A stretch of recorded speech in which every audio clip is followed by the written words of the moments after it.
Hello folks, Jonathan Milam here. I sincerely hope you're having a wonderful day. At the Milam Mansion, things are good. Got a flugelhorn here.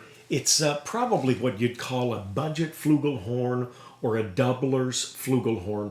Dillon sells it for $475. Unbelievable.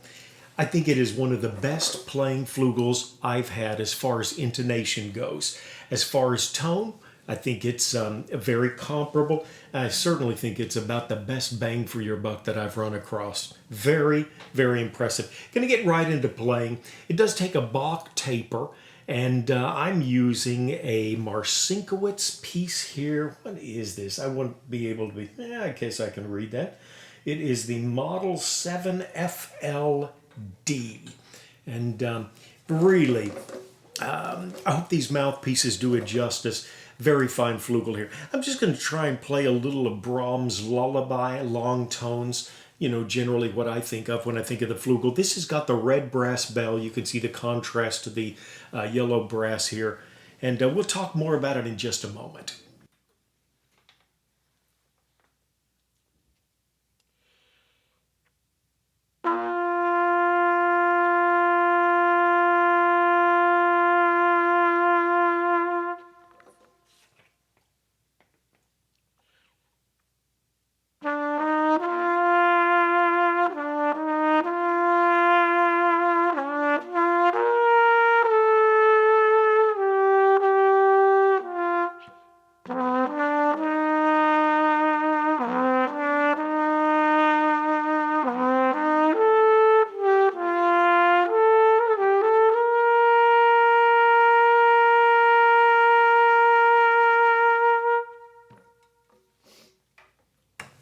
Intonation really bothers me with most flugelhorns. I rarely have one on hand.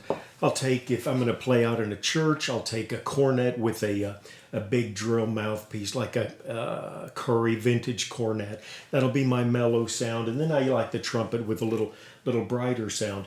But a flugel like this with instant intonation that you're not having to fight against is a wonderful consideration. I don't think I would buy a flugelhorn without the third slide trigger. And on a D flat or C sharp, I'm going to want that thing all the way extended. Generally on a D, probably about halfway. Most of the flugels I've played, some very expensive, well, relatively expensive flugels, which it was very hard to play in tune, and I think this one surpasses them. Another thing, when I get a horn, I take it completely apart, valve stems, valve buttons. I want to lubricate everything, a little strong slide grease when I'm threading the top caps onto the valve stems and the valve stems into the valves. But I noticed when I was cleaning this horn, I believe they have got copper for the core of the valves. And then, of course, I imagine that's Monel or Monel that they coated with. But I believe they're copper. That weight in the center of the horn is going to give you a little more stability in the core of the horn and perhaps the sound as well. You're always striving to have a little bit of weight near the mid part of the horn. And for $475, if that's copper valves or at the very least red brass, but I suspect it's copper. Again, that's a lot of value for $475. Get one used, going to be even less than that. Okay, that was a fairly shallow flugel mouthpiece that we used here, the Marcinkiewicz. I'm going to go to a deeper one. This is a Curry. Let's see if I can read that. It is the Curry FL. Oh, it's not the shallowest that I've got by him. But now here's the other thing, and one reason that flugels are so interesting. Even though this isn't the deepest, largest drill, notice standard mouthpiece for a trumpet and then the flugel mouthpiece. Notice how much deeper the cup is. You can already see the bottom of the cup on this GR piece, and that's a 64 MB. That's about as deep as a 3C Bach. But notice just how much deeper you have to go before you get to the bottom of the flugelhorn mouthpiece. And the drill size, I don't think we'll be able to see it as well, but significantly larger on the, do it like this, significantly larger drill on the flugel piece, which is right here, than there is on the trumpet piece, which is the bottom one. That's another reason why intonation is tough. Breath support, it really is a completely different feel. I don't play flugel enough to really master it, but we'll give you a sound. Obviously, if you've got the deeper cup and the larger drill size on this curry piece, you're going to have even a fluffier sound. And that's the thing about the flugelhorn, with its large throat in through here, very large, expansive bell, big all the way back towards the crook. You really get a wonderful spread feeling. If you're in a venue that's loud, low ceilings, you're going to get buried by the band with the flugel. But if you get the opportunity to solo with a small group setting like that, then the fluffiness of the sound, the richness, that's when you'd notice the beauty of the flugelhorn. We'll try Brahms' Lullaby once again.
Flugel is really nice, feels so good, probably the most popular flugel solo that you can imagine.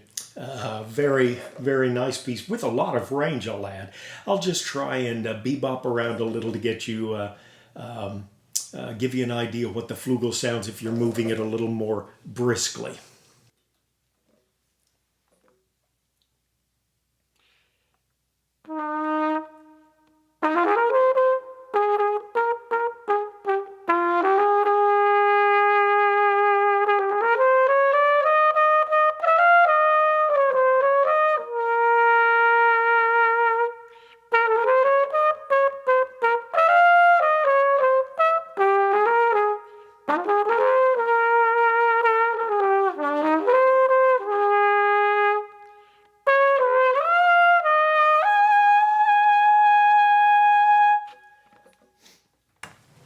Above the staff, I don't think a flugel really merits the beauty that it does down below. But at any rate, great value.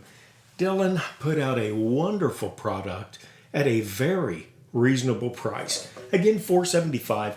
Down below, there's a opportunity for you to do the thumbs up. Google pays attention to that.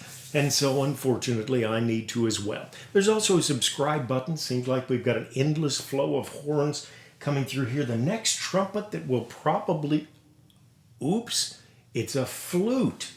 And, I don't know, am I going to the dark side? We've got an alto sax. Maybe that's why my chops are a little rough today. I thought it was the forced air heat that was drying me out. It could be that nasty sax reed that's pulling the moisture from these precious little puckers. But at any rate, our next video will probably take a pudgy, which is a wonderful instrument, especially when you put the tuning slide on, and compare it to the flugel and see what we come up with. All right, folks, as always, a pleasure to be with you.